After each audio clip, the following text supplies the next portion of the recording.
लाडकी बहीण योजना, लाडक्या ताईंनो तुम्हाला पैसे यायला सुरुवात झाली आहे। हो, बऱ्याच ताईंना पैसे देखील आलेले आहेत। सर्व ताईंना आता मी डायरेक्ट पुराव्यासहित दाखवणार आहे। व्हिडिओ शेवटपर्यंत बघायचा आहे। चॅनलला नवीन असताना तर सबस्क्राइब करायचं आहे, कारण की फेक न्यूज आपण दाखवत नाही। ज्या गोष्टी खऱ्या असतात, सत्य असतात, त्याच मी सांगत असतो। बघा, तुम्हाला वरून देखील आदेश आलेले आहेत, बँकाला आदेश आलेले आहेत, मंत्रिमंडळाला आदेश आले, पैसे जमा व्हायला सुरुवात झालेली आहे। आणि स्क्रुटिनी बद्दल काय असणार आहे, तुमच्या परत फॉर्मची छाननी होणार का नाही याच्याबद्दल देखील सगळ्या गोष्टी समोर आलेल्या आहेत। त्याच्यामुळे लाडक्या ताईंनो, आज कोणत्या ताईला पैसे आले असतील तर कमेंट बॉक्स मध्ये मला सांगायचं आहे। तुम्ही नाव सांगा, तुमचं पैसे किती आले सांगायचं आहे, कितवा हप्ता तुम्हाला मिळाला ते सांगायचंय, आणि जिल्हा देखील सांगायचा आहे। लाडक्या ताईंनो, पैसे यायला सुरुवात झाली आहे। सहावा टप्पा सुरुवात झालेली आहे। बाकी ज्या ताईंना शेवटी पैसे भेटले नव्हते, ज्या ताईंना पहिले हप्ते भेटले नव्हते,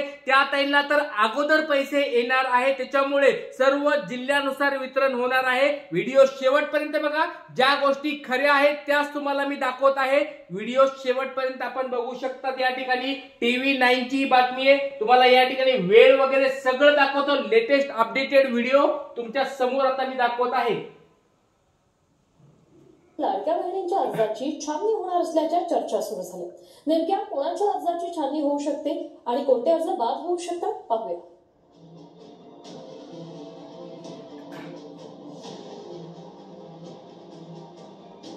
आता स्वतः राज्याच्या मुख्यमंत्र्याने सुद्धा 2 दिवसापूर्वी सांगितलं की निकष बदलावे लागतात।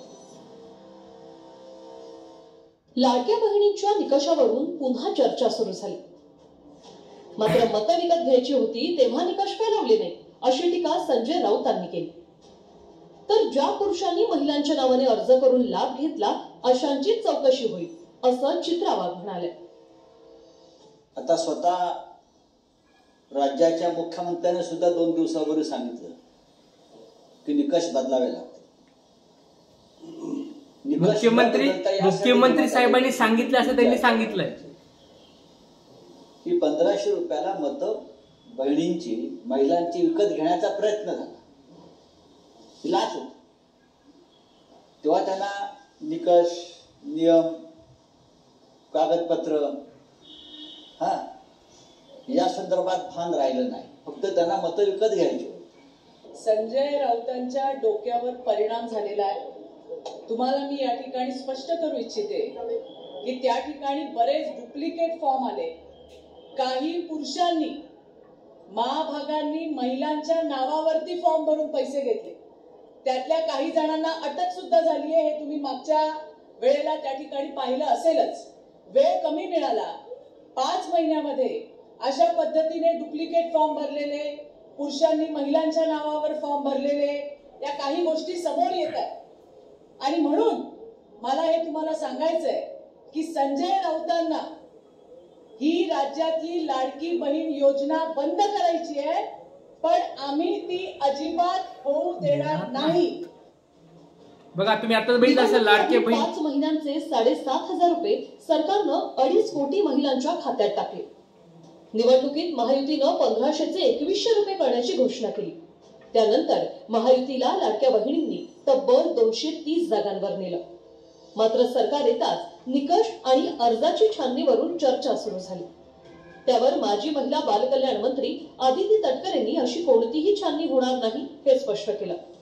ज्या ठिकाणी संबंधित तक्रार येईल तेव्हाच अर्जाच्या छाननीचा विचार होईल, असं आदिती तटकरे यांनी म्हटलंय। माजी महिला लाभार्थ्यांची होणं हे शक्यही नाहीये आणि ते करणंही नाहीये, कारण आज त्या महिला 5 महिन्यापासून लाभ घेत आहेत। एक आणि दुसरी गोष्ट म्हणजे पुढं मागं कधीही त्या संदर्भातली कुठली स्पेसिफिक तक्रार जर आली तर त्या संदर्भातला जो काही तेवढ्या पुरताची स्क्रुटिनी करण्याचा, म्हणजे उदाहरणार्थ एखाद्या XYZ जिल्ह्यातल्या 100 लाभार्थ्यांबद्दल जर तक्रार झाली तर त्या 100 लाभार्थ्यांपुरतची चौकशी करायची किंवा नाही हा सुद्धा, किंवा स्क्रुटिनी करायची किंवा नाही हा सुद्धा निर्णय हा शासन जर तशा पद्धतीचं कधी काही घडलं किंवा आलं तर त्या संदर्भामध्ये घेण्यात येईल। आता नियम आणि निकषांवर बोट ठेवलं जात आहे। त्यामुळे लाडकी बहीण योजनेचा फायदा घेण्यासाठी नेमके नियम काय आहेत तेही पाहूया। पात्र कोण, तर महिला महाराष्ट्रातील रहिवाशी असणं आवश्यक. किमान वयाची 21 वर्ष पूर्ण ते कमाल वय 60 वर्ष पूर्ण असावं. कुटुंबाचं उत्पन्न 2.5 लाखांच्या आत असावं. एका कुटुंबातील 2 महिलांना लाभ घेता येईल. आता अपात्र कोण? तर 2.5 लाखांपेक्षा अधिक उत्पन्न असल्यास नोकरदार महिलांना लाडकी बहीण योजनेचा फायदा मिळणार नाही. कुटुंबातील सदस्य इन्कम टॅक्स भरत असल्यास योजनेतून बाद होणार. कुटुंबातील सदस्य सरकारी कर्मचारी निवृत्ती वेतन घेत असल्यास अपात्र होणार. इतर सरकारी योजनेद्वारे 1,500 रुपयांपेक्षा अधिक लाभ घेत असल्यास लाडकी बहीण योजनेचा लाभ मिळणार नाही. पहिल्यांदा तर ही योजना आम्ही सुरूच ठेवणार आहोत आणि 2100 देखील आम्ही देणार आहोत. आता बजेटच्या वेळी त्याचा आम्ही विचार करू आणि शेवटी आपले सगळे आर्थिक सोर्सेस जे आहेत ते सोर्सेस योग्य प्रकारे चॅनलाइज झाल्यानंतरच आपल्याला ते करता येतं. त्याच्यामुळे ते करण्याचा निर्णय पक्का आहे. जी आश्वासनं दिली ती आश्वासनं पूर्ण करू. त्याकरता ज्या व्यवस्था करायच्या त्या व्यवस्था आम्ही आधी करू. ज्यांना आपण निकष ठरवलेले आहेत ते निकषाच्या बाहेरच्या आमच्या बहिणी मिळाल्या तर त्याचा पुनर्विचार होईल, पण सरसकट काही पुनर्विचार वगैरे करण्याचा विषय नाही. सरकारशिवाय निर्णय घेता येत नाही आणि त्याच्यातनं आम्ही लाडकी बहीण आली. लाडक्या बहिणींना आम्हाला सगळ्यांना इथं बसवणं हे लक्षात ठेवा. जे आहे ते आहे, मान्य करायला शिकलं पाहिजे. खरं तर लाडक्या बहिणींना 2100 रुपयांची प्रतीक्षा. पण ज्यांनी नियमांच्या बाहेर जाऊन अर्ज भरले त्या जर छाननीत अडकल्या तर मग अशा बहिणींना लाभापासून दूर व्हावं लागेल. Bureau report, TV9 Marathi, Mumbai.